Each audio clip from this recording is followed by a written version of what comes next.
नमस्कार, बहुत बहुत स्वागत आपका नादे टीवी पर। मैं हूं आपके साथ पर। उत्तर प्रदेश का स्पेशल डिबेट शो स्पॉटलाइट देख रहे हैं आप। आज बात करेंगे महाकुंभ पर। बयान मिल्कीपुर नहीं आसान। उत्तर प्रदेश में अयोध्या के मिल्कीपुर विधानसभा सीट पर उपचुनाव की तारीख का ऐलान हो गया है। 5 फरवरी को वोटिंग होगी, नतीजे 8 फरवरी को आएंगे। 10 से 17 जनवरी तक नामांकन दाखिल किए जाएंगे। 18 जनवरी को नामांकन पत्रों की जांच होगी। 20 जनवरी तक नाम वापस लिए जा सकेंगे। मिल्कीपुर सीट यहां से सपा विधायक रहे अवधेश प्रसाद के फैजाबाद से सांसद बनने के बाद खाली हुई। सपा प्रमुख अखिलेश यादव ने अयोध्या सांसद अवधेश प्रसाद के बेटे को पहले ही उम्मीदवार तय कर दिया है। हालांकि भाजपा ने अब तक अपने प्रत्याशी का नाम घोषित नहीं किया है। चर्चा है कि बाबा गोरखनाथ को बीजेपी चुनाव में उतार सकती है। मिल्कीपुर विधानसभा सीट पर उपचुनाव ऐसे समय में हो रहा है जब हिंदुओं का इस सहस्त्राब्दी का सबसे विशाल और भव्य आयोजन प्रयागराज महाकुंभ हो रहा है। मिल्कीपुर से 178 किलोमीटर दूर संगम की भूमि पर यह महाकुंभ हो रहा है। और उधर रामलला मंदिर प्राण प्रतिष्ठा समारोह की पहली वर्षगांठ का भी आगमन हो ही रहा है। यानी यूपी में चल रही हिंदुत्व की बयार के बीच मिल्कीपुर की अग्नि परीक्षा है, जहां मुख्य मुकाबले में सपा भाजपा ही हैं। बाकी अन्य किरदार वोट काटने की भूमिका तक ही सीमित रहने वाले हैं। लेकिन वोट कटने का ये जोखिम कुंभ को लेकर दिए गए बयानों के कारण भी बढ़ सकता है। चाहे वो अखिलेश यादव के कुंभ की तैयारियों पर दिए गए बयान हो, जिनकी असलियत मीडिया ने बता दी, या जियाउर रहमान बर्क का महाकुंभ में अखाड़ा परिषद की मुस्लिम दुकानदारों को दुकान की जगह न देने की मांग पर दिया गया बयान, या फिर सपा सांसद अफजल अंसारी का ये कहना कि जो कुंभ मेले के दौरान गांजे की एक पूरी मालगाड़ी भी अपर्याप्त साबित होगी, या फिर सपा विधायक ओम प्रकाश सिंह के बिगड़े बोल जिसमें उन्होंने कहा कि महाकुंभ में नहाने से लोग बीमार पड़ सकते हैं। इन बयानों के अलावा मौलाना शहाबुद्दीन रिजवी बरेलवी के बयान पर भी सपा नेताओं की चुप्पी इस चुनाव का मुद्दा बन सकती है, जिन्होंने दावा किया है कि महाकुंभ का आयोजन वक्फ की जमीन पर किया जा रहा है। यानी मिल्कीपुर में परिवारवाद के साथ साथ सपा नेताओं के बयानों पर भी घमासान मचेगा। लेकिन ये चुनावी कोलाहल मिल्कीपुर में पिछले 2 विधानसभा और 1 लोकसभा चुनाव में भी बढ़त हासिल कर चुकी सपा की जमीन को डिगा पाएगा या नहीं, आज की चर्चा इसी मुद्दे पर हम करने जा रहे हैं। पहले कुछ बयान प्रतिक्रियाएं वो आपको सुनवा देते हैं। हम तो पहले से चाहते थे कि उत्तर प्रदेश की 10 की 10 विधानसभा सीटों पर एक साथ चुनाव हो, लेकिन भारतीय जनता पार्टी ने हार के डर से मिल्कीपुर की जनता को 6 महीने से ज्यादा तक चुनाव से दूर रखा। और अब जो चुनाव तिथि आई है तो जनता उसी तरीके से अपना आशीर्वाद देगी जैसे 2024 में इंडिया गठबंधन को अयोध्या के लोकसभा के मतदाताओं ने दिया था।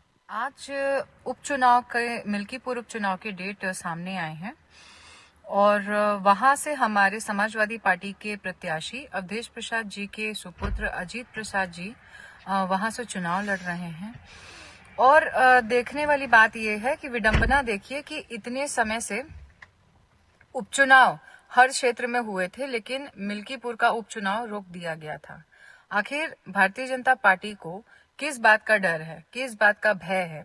वहां एक याचिका दायर की गई थी और उस याचिका को भी वापस ले लिया गया। 6 महीने का जो समय होता है वो दिया जाता है उपचुनाव के लिए, और वो समय पार हो चुका है। लेकिन अब जो डेट आया है वो 5 तारीख का डेट आया है मिल्कीपुर चुनाव के लिए। मिल्कीपुर में चुनाव की दुंदुभी बज गई है। भारतीय जनता पार्टी पूरी तरह से तैयार है और विशेष करके अयोध्या के लोकसभा परिणाम के बाद समाजवादी पार्टी जिस तरह से इतरा रही थी, ऐसे में भारतीय जनता पार्टी बहुत इंतजार कर रही थी कि जब भी मिल्कीपुर के चुनाव की घोषणा होगी तो भारतीय जनता पार्टी मिल्कीपुर की जीत से समाजवादी पार्टी के इस इतराने पर लगाम लगाने का काम करेगी। और मिल्कीपुर के मतदाता भी इंतजार कर रहे हैं। जिस तरह से समाजवादी पार्टी के सांसद अयोध्या के अवधेश प्रसाद जी आज बलात्कारियों के समर्थन में खड़े थे, जिस तरह से वहां पीड़ित बच्ची की वो पिछड़ापन उनको दिखाई नहीं पड़ रहा था, ऐसे में अयोध्या की जनता, मिल्कीपुर की जनता इंतजार कर रही है कि चुनाव आएगा तो समाजवादी पार्टी के सांसद को मजा चखाने का काम करेगी, समाजवादी पार्टी के प्रत्याशी को हराने का काम करेगी और भारतीय जनता पार्टी के साथ अपना विश्वास जताएगी। तो मिल्कीपुर उपचुनाव की तारीखों का ऐलान हो गया है, लेकिन इसी के साथ उन बयानबाजियों को भी याद किया जा रहा है जो अब तक महाकुंभ पर भी दिए जा रहे हैं, क्योंकि 178 किलोमीटर की दूरी पर प्रयागराज महाकुंभ हो रहा है मिल्कीपुर से। और मिल्कीपुर में ये लड़ाई हिंदुत्व के इर्द गिर्द भी इसलिए देखी जा रही है क्योंकि जल्द आ रही है राम मंदिर प्राण प्रतिष्ठा की वर्षगांठ भी, तो उसे भी यहाँ पर हम देखेंगे कि क्या असर दिखाएगी। आइए मिलियन मेहमानों से हमारे साथ चर्चा में शामिल हो रहे हैं। और उनसे मुलाकात आपकी करवाऊं, बाद में सवालात। चंद्रमोहन चौबे जी भारतीय जनता पार्टी से जुड़ रहे हैं, स्वागत करती हूं सर। राजेंद्र सागर जी कांग्रेस से जुड़ रहे हैं, बहुत स्वागत सर आपका। अशोक कुमार तिवारी जी सपा से हमारे साथ बने हुए हैं, आपका भी स्वागत। सुजीत सिंह जी वरिष्ठ पत्रकार है, हमारे साथ जुड़े हुए हैं, आपका भी स्वागत करती हूँ। फुल फॉर्म में दिखाई दे रहे हैं योगी आदित्यनाथ, और सीधे तौर पर देखा जाए तो ये कहा जा रहा है कि इस बार बीजेपी अपनी जीत का बदला, अपनी हार का बदला लेगी इस मिल्कीपुर सीट को जीतकर। लेकिन जिस तरीके से बयानबाजियां हो रही हैं अशोक जी, ये क्या सही हो रही है? क्योंकि जिस तरीके का माहौल है अयोध्या में, मिल्कीपुर में राम मंदिर प्राण प्रतिष्ठा के बाद इस तरह की बयानबाजियां महाकुंभ को लेकर भी दी जा रही हैं, उसका नेगेटिव इम्पैक्ट पड़ेगा ऐसा कहा जा रहा है। अशोक तिवारी जी, देखिए, सबसे अच्छी बात है कि चुनाव चाहे देर में ही हो रहा है, लेकिन हो रहा है मिल्कीपुर का। और जो चुनाव हो रहा है इसमें जनता निर्णायक है, आम जन सर्वोपरि है इसमें, और उसी जनता के निर्णय का हमें इंतजार है। सवाल इस बात का है कि भाजपा तो बैकफुट पर है ही। भाजपा ने क्या दिया है जनता को? कुछ नहीं दिया है। आज 2024 में जिस तरह से भाजपा हारी है, अभी आप उपचुनाव की बात करेंगे, उपचुनाव में जो है बलपूर्वक जीता है जिस तरह से, और मिल्कीपुर की जनता उसका जवाब देगी, भरपूर जवाब देगी। आज पिछड़े, दलित, अल्पसंख्यक हो या अगड़े भी हों जो कि समाजवादी मानसिकता के हैं, सभी हमारे साथ हैं। आज जनमत हमारे साथ है। आज ये दिखाना है कि मनुवादी चेहरा जो है योगी आदित्यनाथ का, एक तरफ आम जन के मसीहा, आम जन के में लोकप्रिय, एक तरफ जो है पिछड़ों को, दलितों के में लोकप्रिय आदरणीय अखिलेश यादव जी हैं। चुनाव तो इन्हीं दोनों चेहरों के बीच में है, और चुनाव में जो है ये निश्चित है कि पीडी आज दिखा देगा इस मनुवादी भाजपा को कि ये कहां खड़ी है और हम कहां खड़े हैं।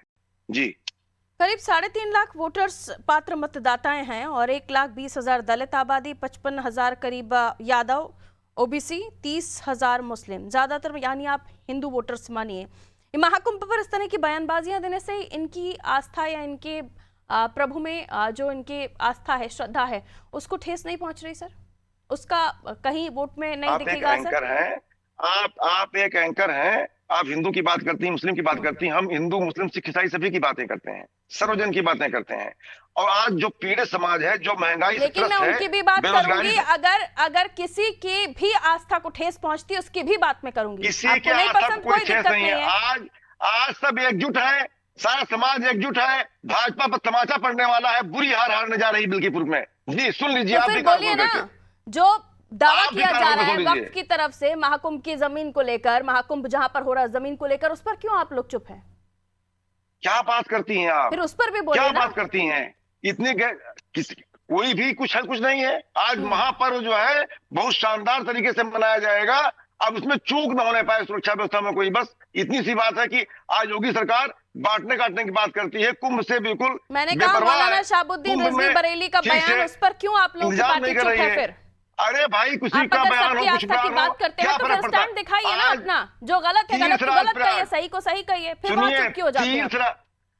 तीर्थराज प्रयाग है, तीर्थों का राजा प्रयाग है, प्रयाग की कण-कण में सनातन व्याप्त है। क्या बात करती हैं आप? क्या बात करती हैं? रिजवी की बातों पर कुछ बोलेंगे? देश के कोने-कोने से श्रद्धालु आने वाले हैं, विश्व से श्रद्धालु आने वाले हैं। सभी धर्मों की बात कर रहे हैं, आपके मुंह से इस बारे में कुछ नहीं निकलेगा। बातें करती हैं। मैं तो पूछ रही हूँ ना, क्लियर कट सवाल आपसे पूछ रही हूँ। उन्होंने कहा वक्त दावा कर रहा है, यही हम चाहते हैं। प्रयागराज में जमीन होने का, उस पर बोलिए। कोई दावा नहीं कर रहा है, किसी के दावा का मतलब ही नहीं है। कोई भी हल्की बात करता है, कोई कुछ कहता है, कोई मतलब उसका नहीं है। एक व्यक्ति के कहने से कुछ होता है क्या? कोई महत्वपूर्ण आदमी, कोई जिम्मेदार आदमी वो कुछ बोल रहा है क्या? शहाबुद्दीन रिजवी बरेली का बयान आपको हल्का लगा? बातों को कम महत्वपूर्ण माना चाहिए। वक्फ ने झूठा दावा किया है, फिर कहिए। वक्फ ने, मौलाना ने झूठा दावा किया है, फिर कहिए। सपा क्यों नहीं बोलती इस पर? अखिलेश यादव क्यों नहीं बोलते इस पर? किसी व्यक्ति के बयान पर कोई टिप्पणी नहीं करूंगा। ऐसे किसी व्यक्ति के जिसका कोई मतलब ना हो, कोई अर्थ ना हो, जिसका कोई, उस पर क्यों टिप्पणी करूंगा? के साथ अगर खड़े हैं आप तो वो भी गलत हो जाएगा ना सर। महापर्व में, इस पावन महापर्व में कोई कमी ना हो योगी सरकार की। योगी सरकार सुरक्षा में चूक कर रही है। गांजे की पूरी मालगाड़ी पहुंचा दीजिए तो कम पड़ जाएगी। कंप्लीट नहीं है।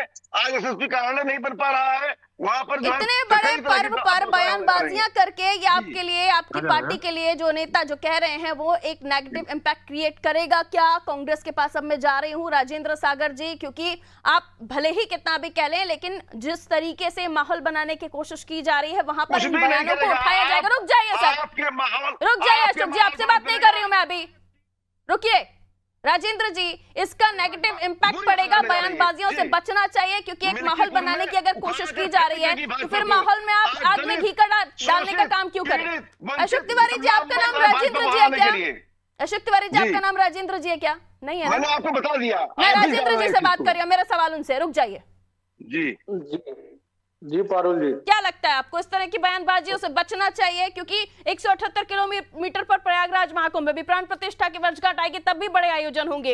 ऐसे में भक्ति में लीन नजर आते हैं वहां के लोग, कितना भी आप कुछ भी कहिए, जो ज्यादातर वोटर है वो वहां पर हिंदू है और हिंदू धर्म को मानने वाला है। क्या ऐसे बयानों से बचना नहीं चाहिए? इससे न केवल नेगेटिव इम्पैक्ट पड़ेगा, बल्कि जो लोग आस्था रखते हैं वो भी खिलाफत नहीं करेंगे। ईमानदारी से बताइए राजेंद्र जी। देखिए पारुल जी, आज ये अच्छे से समझ में आ गया है सभी को कि बीजेपी जो है हमारी आस्था से खिलवाड़ कर रही है, उसे राजनीति में प्रयोग करती है। और इन्होंने इसीलिए इतने दिन से ये जो है मिल्कीपुर का चुनाव चाला था। अभी तमाम चुनाव हुए थे, उनमें इनकी डेट ना लगवा के ऐसे समय पे डेट आई है कि जब महाकुंभ हो रहा है। लेकिन इस महाकुंभ में हमारी आस्था है और हम आस्था के जो है इसे राजनीति से नहीं जोड़ सकते। और जिस हिंदू जिनको गा रहे हैं नहीं, लेकिन राम मंदिर प्राण प्रतिष्ठा को तो राजनीति से प्रेरित आयोजन ही आप लोगों ने बोला था, इसलिए आप लोग नहीं तो जाना फिर चाह रहे थे। नहीं तो आप ये बताइए, एक राजनीतिक दल जो है वो वहां की वो देगा? अरे भाई, हमारी श्रद्धा है, हमारी आस्था है, हम जब चाहे जहाँ जा तो फिर सकते हैं, श्रद्धा वहाँ आस्था जब में चाहे दर्शन राजनेताओं कर से सकते हैं। बोलने को मना कीजिए ना, फिर क्यों बोलते हैं श्रद्धा आस्था है तो? अरे इन्होंने ठेका ले रखा है क्या? इन्होंने हमारे धर्म का कोई ठेका भी ले कुछ भी बोल रखा है। जाएगा। इनके बुलाने से जाएंगे? ये हर एक हिंदू ने ठेका ले रखा है सर, हर एक हिंदू ने ठेका ले रखा है कि उसके धर्म के बारे में, उसके भगवानों के बारे में अगर कोई बोलता है तो वो अपना स्टैंड लेगा, वो वोट के जरिए अपनी ताकत दिखाएगा अगर उसे बुरा लगेगा तो। राजनीतिक लोगों ने ठेका नहीं ले रखा है, ये राजनीतिक पार्टी राजनीति करे, समझे? और जिस काम के लिए इनको जनता ने चुन के भेजा है वो काम करे। ये हमारे जो धर्म उन्होंने तो अपने हर घोषणा पत्र में दावा किया ही था ना सर राम मंदिर बनाने का। हमारी श्रद्धा से उनका तो स्टैंड क्लियर है, वो पॉलिटिक्स से हिंदुत्व की करते हैं, वो तो खुलकर आते हैं ना सामने। अरे तो क्या सब हिंदू इनके कहने में चल रहे हैं? अरे अभी नहीं चल रहा तो फिर जीत कैसे जाते हैं वो लोग सर, ये भी तो सवाल है ना। सुनिए पारुल जी, सुन लीजिए। मिल्कीपुर विधानसभा सीट एक सुरक्षित विधानसभा सीट है जिसमें 3.5 लाख से ऊपर वोटर है, 3,57,000 से ऊपर वोटर है। और 3,57,000 से ऊपर जो वोटर है, 3.5 लाख वोटरों में 1/3 ऑफ पॉपुलेशन हिंदू है सर, और वहां आप इस तरह की बयानबाजियां कर रहे हैं तो ये सही है क्या? उसमें एससी का वोटर है, एससी का वोटर 50% के आसपास एससी का वोटर है। तो वो ये तय करेगा। इनने बाबा साहब का जिस तरीके से संसद में अपमान किया है वो दलित कभी नहीं भूलेगा, वो एससी समाज बिल्कुल कोई भी नहीं भूलेगा। और महाकुंभ पर साधु संतों पर जो टिप्पणियां की जा रही है उन्हें भूल जाए, फिर उन्हें भी भूल जाए क्या? उन्हें भी नहीं भूल सकते ना सर। पहले आप इधर आवाज बंद करा दीजिए, उधर की आवाज आ रही है। नहीं कोई नहीं बोल रहा है, आप टेंशन मत लीजिए, आप ही बोल रहे हैं सर। उनकी आवाज आ रही है? नहीं कोई नहीं बोल रहा, सिर्फ आप ही बोल रहे हैं। वो बातचीत कर रहे हैं, इस पे आवाज आ रही है। तो बाबा साहब का अपमान जिस तरीके से संसद में किया गया है, बाबा साहब का जिस तरीके से अपमान संसद के अंदर किया गया है, मैं कह रही हूँ बाबा साहब का अपमान भी बर्दाश्त नहीं किया जाएगा, लेकिन कुंभ में जो भी साधु संत हैं, हमारी परंपराएं, हमारे धर्म का भी अपमान नहीं बर्दाश्त किया जाएगा राजेंद्र जी। तो ऐसे लोगों को बोलने से बचना चाहिए, मैं तो सीधा बोल रही हूँ आपसे। अरे भाई, कुंभ में क्या वही लोग जाएंगे जो बीजेपी को वोट देंगे? अरे सारे लोगों की आस्था है, श्रद्धा नहीं, जो लोग कुंभ में जाते हैं वो आपके वोटर नहीं है, जो लोग कुंभ में जा रहे हो आपके वोटर नहीं है। पूरे देश की आबादी वहां पर जाके नहीं जा पा रही है तो दूर से दर्शन कर रहे हैं, वो आपके वोटर नहीं है। और देखिए ये राजनीतिकरण जिस तरीके से करा जा रहा है, जिस तरीके से बाबा साहब का अपमान मैं तो बोल रही हूँ ना आपको कि बाबा साहब का अपमान बर्दाश्त नहीं है, लेकिन धर्म का, कुंभ का, साधु संतों का अपमान क्या आपको बर्दाश्त है? मिल्कीपुर पे इसका असर पड़ेगा या नहीं पड़ेगा? महिलाओं को भी बाबा साहब की वजह से सम्मान मिला है और अधिकार मिले हैं, तो महिलाओं को भी जिया रहमान, बर्क, मौलाना रिजवी ये सब बोल रहे हैं, ये आपको बर्दाश्त है? इस पर क्यों नहीं स्टैंड लेते आप लोग? क्यों भाग जाते हैं इस सवाल से? आइए चौबे साहब, इस तरह की बयानबाजियां तो हो ही रही हैं, लेकिन ये भी कहा जाता है कि अगर दूसरे, एक सेकंड, अब राजेंद्र जी, महिलाओं का किस तरीके से अपमान कर सके दिल्ली में, बताइए। प्रियंका गांधी जी का किस तरीके से यूपी का वोटर मिल्कीपुर का वोटर दिल्ली वोट डालने जाएगा अभी? महिलाओं को भी, अरे पूरे देश में मिल्कीपुर का वोटर दिल्ली वोट डालने जाएगा। यहाँ आइए ना, मिल्कीपुर में, अयोध्या आइए, हर महिला प्रयागराज आइए। हर महिला समझ रही है, ठीक है, रुकिए सर, ठीक है, रुकना होगा। कर रहा है, हर महिला समझ रही है, पूरे देश में महिला वोटर है, हमारी आदमी महिला वोटर भी कुंभ में आस्था रखती है सर, सोच रही है, उनके लिए ये भी एक टॉपिक है, इसलिए बोलने से बचिए। इस तरीके से महिलाओं का अपमान कर रहे हैं। चौबे साहब, तमाम मुद्दों को, सिर्फ इसी मुद्दे को नहीं, तमाम मुद्दों को लेकर आएगा विपक्ष। अगर आपके पास भी हथियार है तो वो भी अपनी तलवार ताने खड़े हैं, क्या कहेंगे? नहीं, देखिए, प्रदेश की जनता हो या देश की जनता हो, इन लोगों को वो भली भांति जानती है। इन लोगों के जो तुष्टीकरण की राजनीति है या तुष्टीकरण के लिए इन लोग कभी भी किस स्तर पे जा सकते हैं, ये देश की जनता भली भांति परिचित है। ये बताने की आवश्यकता नहीं है, जनता इनको जानती है। अभी देखिए, अभी ये बोल रहे थे कि कुंभ जो है क्या सिर्फ भाजपा का है या कुंभ में सिर्फ भाजपा के लोग जाते हैं? बिल्कुल नहीं, सनातन धर्म में विश्वास करने वाले लोग जाते हैं, हिंदू धर्म में आस्था रखने वाले लोग जाते हैं, श्री रामचंद्र जी में आस्था रखने वाले लोग जाते हैं। लेकिन वही इन्हीं के लोग जब सनातन धर्म का अपमान करते हैं, हिंदुओं को जो है अपमानित करते हैं, उनको डेंगू बोलते हैं, उनको बैक्टीरिया बोलते हैं, उनको कोरोना बोलते हैं और कहते हैं कि इनका समूल नाश करना है। ऐसे बयानबाजी करने वालों पर कार्रवाई क्यों नहीं होती सर? अगर ठेस पहुंच रही है तो ऐसे लोगों पर कार्रवाई कभी नहीं होती? जी बिल्कुल होती है, बिल्कुल होती है। कहाँ हुआ, कौन सा मुकदमा कहाँ दर्ज हुआ, बताइए?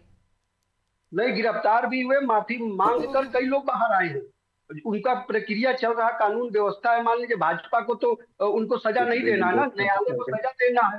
हकीकत ये है कि 2 बार ही आप यहाँ ये सीट जीत पाए हैं चौबे जी, बार बार सपा और बसपा के पास ये सीट गई है, और ऐसे में इसलिए पूछा जा रहा है कि जो आप कोशिश कर रहे हैं, या आपकी कोशिशें कामयाब होंगी कि नहीं? 6 मिनिस्टर्स उतार देते हैं आप, योजनाओं का जखीरा, और उसके अलावा राम मंदिर और प्रयागराज भी आपके साथ है, कितने आश्वस्त हैं? जी, हम पूरी तरह से आश्वस्त हैं। जिस प्रकार हम कुंदरकी जीते हैं, जिस प्रकार 9 सीटों में से 7 सीटें हम जीते हैं 2024 के लोकसभा चुनाव के बाद, यानी कि भारतीय जनता पार्टी के प्रति, भारतीय जनता पार्टी के सरकार के प्रति, भारतीय जनता पार्टी के नेताओं के वाला मुद्दा डेंट देगा आपको यहाँ पर? दलित वोटर्स की आबादी भी अच्छी खासी है पारुल जी। दलित समाज जो है वो भली भांति जानता है कि किस प्रकार से, चाहे कांग्रेस आ रही हो सुजीत जी, इसके बाद आप ही के पास आ रही हूँ, कांग्रेस ने किस प्रकार से अम्बेडकर जी को 1 बार नहीं 2 बार नहीं संसद जाने में रोका, उनको 2 बार रोका, यहाँ तक इतना उनको अपमानित किया। अरे भ्रम मत फैलाओ, भ्रम मत फैलाओ, जिस चीज के बारे में नहीं पता है नहीं बोलना चाहिए। वापस आ रही हूँ, रुक जाइए, आप तीनों रुक जाइए। पता ही नहीं है, पता ही नहीं है तो फिर क्यों बोल रहे हो? अरे जब पता ही नहीं है, बाबा साहब के बारे में कुछ जानते हो? किसने रखा था जानते हो? किसने? अरे मैं आरएसएस के लोगों का जानता, आरएसएस के लोगों ने 1949 12 दिसंबर को बाबा साहब का कुंभ लगाया, आपको पता है? ये डिबेट हम पहले भी कर चुके हैं, इसलिए वापस मैं आपको महाकुंभ और अयोध्या एक लेकर आ रही हूँ। रुक जाइए प्लीज प्लीज प्लीज, डिरेल मत हो जाइए, डिरेल मत हो जाइए। सुजीत जी को दिखाइए, बाकी सबके माइक म्यूट कर दीजिए प्लीज। चौबे जी रुकना होगा, राजेंद्र जी रुकना होगा, अभी एक भी मैंने बात नहीं किया है सुजीत जी से। सुजीत जी प्लीज, आपसे पूछना चाहूंगी, जो धोबी पछाड़ कुंदरकी में चला, क्या वो मिल्कीपुर में चल पाएगा? जिस तरह की जीत मिली भारतीय जनता पार्टी को कुंदरकी में, क्या वैसा ही कुछ करिश्मा बीजेपी दिखा पाएगी मिल्कीपुर में, क्योंकि सामदाम दंड भेद के साथ प्रभु श्री राम का आशीर्वाद और उसके अलावा प्रयागराज को लेकर बयानबाजियां उसके पक्ष में, भारतीय जनता पार्टी के पक्ष में दिखाई दे रही हैं। हालांकि मैं बार बार कह रही हूं, ऐसे बयानों से तमाम नेताओं को बचना चाहिए, क्योंकि ये जनता की आस्था से जुड़ा हुआ पर्व है, जो वहां पर उत्सव जो मनाया जा रहा है। लेकिन महाकुंभ पर बयानबाजियां सर कितना फायदा पहुंचाएंगी बीजेपी को और नुकसान कितना समाजवादी पार्टी को या इंडिया गठबंधन को? सुजीत सर। पारुल, जब गहरी समीक्षा आप करेंगी तो आप देखेंगी कि कटेहरी विधानसभा सीट लालजी वर्मा की पत्नी लड़ रही थी, क्यों हारी? एक परिवारवाद का मुद्दा वहां पर खड़ा हुआ, एक बड़ा मुद्दा वहां पर खड़ा हुआ था। पूर्व में इसी जिले की वो सीट थी, बाद में तकनीकी रूप से वो अंबेडकर नगर जिले की सीट हो गई। एक दो लाइनें मुझे याद आती हैं। जब ये मालूम हुआ कि अवधेश प्रसाद के लड़के को टिकट मिल गया, तो वो दो लाइनें याद आती है कि अभी भूखे कहां कुछ पा रहे हैं, जो खा रहे थे वही खा रहे हैं। पिता सांसद होंगे, बेटा विधायक होगा, बाकी किसी को अवसर नहीं मिलेगा। 3 साल 2.5 साल, करीब 2.5 से 3 साल की सरकार है भारतीय जनता पार्टी की। जाहिर सी बात है कि अगर कुदरती जीत ले गए हैं तो मिल्कीपुर भी कोई बहुत बड़ा कठिन विषय उनके लिए नहीं है। अभी मैं देख रहा था, एक तरफ से कांग्रेस से लेकर के समाजवादी पार्टी से लेकर के हर व्यक्ति केवल सनातन विरोधी होकर के बैठ गया है इस देश में। सबको बस केवल एक ही वोट चाहिए, बाकी कोई वोट नहीं चाहिए। 2024 याद कर रहे हैं, अभी उपचुनाव हारे हैं, उसकी याद नहीं आ रही है।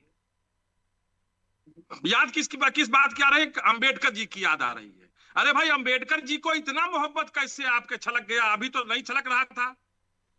अभी तो समाजवादी पार्टी के नेता मुलायम सिंह जी ने कहा था कि इनका वोट हमको नहीं चाहिए। अभी मुझे लगता है कि 2003 या 4 का विषय था। आज अचानक जो है सबके आंसू बहने लगे। जब मैं देखता हूं आपके डिबेट होती है तो डिबेट में डाइवर्ट कहीं और हो जाते हैं। मिल्कीपुर पर डाइवर्ट डिबेट ही नहीं हो रही।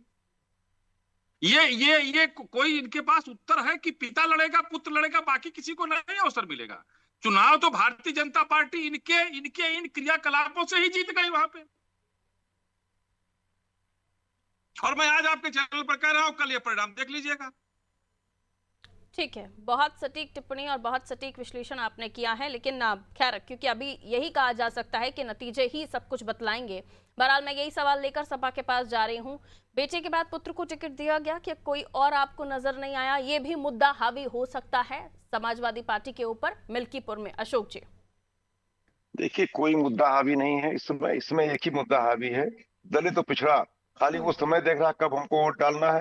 पीडीए, आज समाजवादी समाज, इस जो महंगाई की मार झेल रहे हैं, बेरोजगारी की मार झेल रहे हैं, ये सारे के सारे लोग लामबंद हैं। योगी आदित्यनाथ का मनवादी चेहरा जो है उसको जो है पीछे करने के लिए, योगी आदित्यनाथ का जो आपराधिक छवि का चेहरा है, जिस पर सारे मुकदमे उन्होंने खुद वापस लिए हैं, ऐसे व्यक्ति का चेहरा देखना नहीं चाहता है। हो रहा है। अभी उन्होंने कहा वहां मिल्कीपुर पर वापस आप लोग बातें नहीं करते हैं, डिरेल हो जाते हैं फिर। ठीक है, आज पीडीए मिल्कीपुर का पीडीए आज चेहरा देखना नहीं चाहता योगी आदित्यनाथ का। आज उनके चेहरे से नफरत करता है, आदरणीय अखिलेश जी को मोहब्बत करता है। सारा का सारा पीडीए, सारा श्रवण समाज, सारे लोग, सर्व समाज आज हमारे साथ है। आज बुरी हार हारने जा रही है भाजपा, छटपट कर रही है भाजपा, बुरी हार हारने जा रही है। समय नहीं है, नया है, हम अपनी बात रख रहे हैं। ठीक है, हमने समय दीजिएगा, क्योंकि आपने कांग्रेस को भी अधिक समय दिया था और सपा को भी। कहिए। ये बार-बार बैठे हुए हैं, बोलने दीजिए। बार-बार ये कर रहे हैं। सबसे ज्यादा जो है, इन्होंने दलितों को सबसे ज्यादा अपमानित इन्होंने किया। प्रमोशन में आरक्षण समाजवादी पार्टी ने छीना। अभी पिछड़े की बात कर रहे हैं, उसी अयोध्या क्षेत्र में जहां मिल्कीपुर आता है, वहीं पर एक पिछड़ी बेटी के साथ, निषाद की बेटी के साथ इन्हीं के नेताओं ने अत्याचार किया, दुष्कर्म किया, और ये सब उस बेटी के यहाँ नहीं पहुंचे क्योंकि पिछड़ी जाति की वो भी थी। लेकिन उसके आने शिक्षक भर्ती घोटाला पिछड़ों के ऊपर अन्याय है। शिक्षक भर्ती घोटाला जो किया 69,000, आज दलितों को नौकरी नहीं मिल रही है। आज बाबा साहब का अपमान किया जा रहा है। आज कहाँ रहोगे तुमको खदेड़ देंगे पिछड़े, तुमको खदेड़ देंगे दलित, ये खदेड़ने वाले हैं 27 में। और मिल्कीपुर तो हार चुके हो, मिल्कीपुर बुरी तरह हार चुके हो, समेत लो अपना बरिया बिस्तर, जितना ही योगी आदित्यनाथ जी आएंगे। अब आप लोगों से इजाजत मुझे लेनी होगी। बहुत बहुत शुक्रिया। तूतू मैमे की डिबेट से बचा कीजिए ताकि आप लोगों की आवाज़ सही और साफ दर्शकों तक पहुंच जाए। महाकुंभ पर बयानबाजी करके क्या समाजवादी पार्टी के नेता अपनी ही पार्टी के लिए खाई खोदने का, कुआं खोदने का काम कर रहे हैं? क्योंकि देखिए, महाकुंभ और राम मंदिर प्राण प्रतिष्ठा, अभी राम मंदिर प्राण प्रतिष्ठा की वर्षगांठ है, जिसको भी भव्य रूप से भारतीय जनता पार्टी वहां पर कार्यक्रम करेगी। और उसके अलावा जिस तरह की बयानबाजियां हो रही हैं, चाहे मौलाना रिजवी का दावा जिसमें वो कह रहे हो कि वहाँ वक्फ की ज़मीन है, फिर उसके बाद ये भी दावा किया जाता है कि मुसलमानों को वहाँ पर दुकानें लगाने दी जाएं। कई सारे आरोप प्रत्यारोपों के बीच ये भी कहा गया कि गांजे की पूरी मालगाड़ी की खपत वहाँ पर होती है। इस तरह की बयानबाजी जिसको वहाँ अगर जो प्रयागराज पहुँच रहे हैं, जो वहाँ के साधु संतों को पूजनीय मान रहे हैं, क्या वो इस तरह की बयानबाजी को एक्सेप्ट करेंगे? मिल्कीपुर की अगर बात कर ली जाए तो मिल्कीपुर में ज़्यादातर आबादी जो आप देखिए यादवों की है, दलितों की है, ज़्यादातर वोटर्स 1/3 ऑफ पॉपुलेशन वहाँ पर जो है हिंदू वोटर्स हैं। और उसके अलावा इस तरह की बयानबाजी से क्या ये ऐसे जो वोटर्स हैं जो हिंदू धर्म में आस्था रखते हैं उनके लिए कहीं ना कहीं एक खिलाफत करने का काम कर रहे हैं, उनकी आस्था को ठेस पहुंचा रहे हैं? तो ऐसी बयानबाजियों से बचना चाहिए। बहरहाल मिल्कीपुर की सीट पर उपचुनाव की तारीख का ऐलान हो गया है। 5 फरवरी को चुनाव, 8 फरवरी को मतगणना होगी, जिसके बाद स्पष्ट हो जाएगा कि किन के दावों में कितना दम। हालांकि बार बार अम्बेडकर के मुद्दे की भी एंट्री कराने की कोशिश की जा रही है, जिसके बाद बीजेपी भी जवाब देती है कि अम्बेडकर के नाम पर या उनकी पत्नी के नाम पर जो जगहें थी, संभल का भी नाम पहले उन्हीं जगहों से जुड़ा हुआ था, उसके वो भी नाम बदला गया। तो कई सारे आरोप प्रत्यारोपों के बीच पॉलिटिक्स बूस्ट हो रही है यहाँ की, यानी परवान चढ़ रही है यहाँ की राजनीति। अब देखना होगा ये उपचुनाव क्योंकि इतना महत्वपूर्ण है। सीधे तौर पर अयोध्या की हार ऐसे कहा गया था, अयोध्या में बीजेपी की हार ऐसे कहा गया था, जिसका बदला भारतीय जनता पार्टी इस सीट को जीतकर लेना चाहती है। और ये भी कहा गया विश्लेषण में कि देखिए मिल्कीपुर सीट अगर कुंदरकी जीतती तो मिल्कीपुर सीट भी बहुत ज्यादा परेशानी वाली सीट नहीं है भारतीय जनता पार्टी के लिए, आफ्टरऑल, क्योंकि जो पिछला इतिहास है वो यही कहता है कि 2 बार ही महज यहाँ पर बीजेपी ने अपना परचम लहराया। इस बार भी कड़ी टक्कर सपा से मिलने वाली है। दीजिए इजाजत, रखिए अपना ख्याल, नमस्कार।